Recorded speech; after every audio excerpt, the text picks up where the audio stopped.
She was a huntress who knew no defeat until she met his sword, and he didn't slice her spear in half.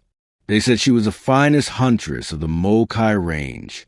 Her name was Serika, and she was known for bringing down lightning tusks, sky serpents, and once, even a war bear with nothing more than her obsidian-edged spear and a snarl on her lips.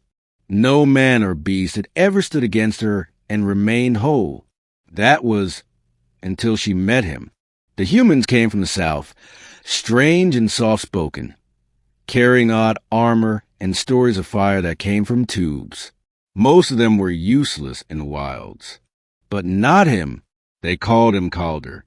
He was lean and tall, with a scar above his right brow and eyes that watched every movement without flinching. He spoke little, moved less, and when he carried a blade, it was not on his hip, but wrapped across his back, quiet and patient like a sleeping wolf. She had no intention of noticing him until the hunt was declared. A creature had come from the cracks in the earth, a stone beast with bone plates and eyes that burned like coals. The tribe elders promised honor to whomever brought its head. Serika expected no competition, but on the third day of the hunt, as she crouched beneath a blood pine tree, tracking the beast's molten prints, she heard a branch snap, not a careless sound, but one deliberately made. She turned swiftly, spear raised, and saw him. Calder stood there, not in hiding, not in fear, just watching her. "You'll scare it off," she growled. He tilted his head slightly. "Not if we corner together." She almost laughed. "I hunt alone." He gave a slow nod. "So do I." That should have been the end of it.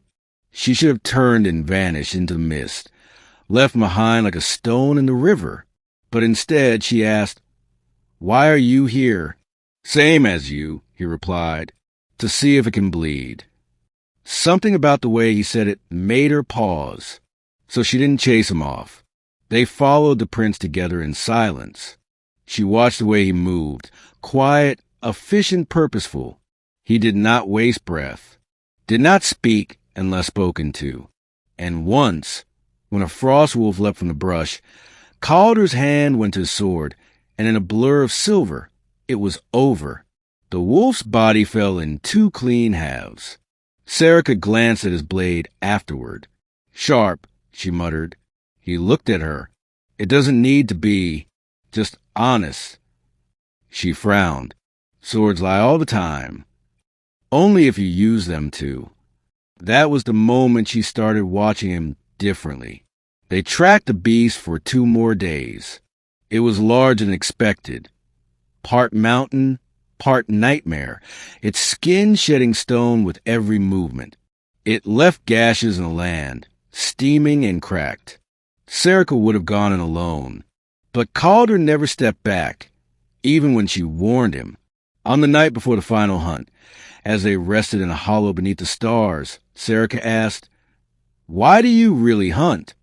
He took a long moment to answer.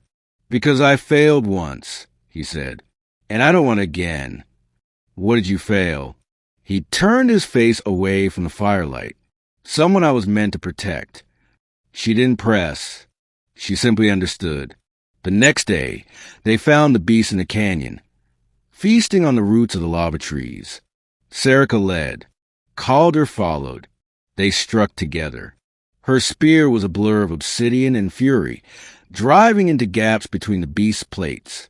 His sword moved with calm, cutting tendon, not bone, slowing it, not killing.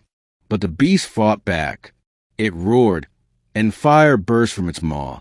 One blast caught Serika square in the chest. Her armor shattered. She hit the stone wall and slid down, gasping, her spear clattering away. It came for her, slow and certain, each step a small earthquake. She watched it loom over her and realized this was the end. She, who had never been defeated, was going to die with her weapon just out of reach. Then the silver flashed. Calder stood over her, sword raised, but he did not strike. Instead, he dropped to one knee and reached behind him. And in that heartbeat, with the beast only feet away. Calder didn't use his sword. He picked up her spear.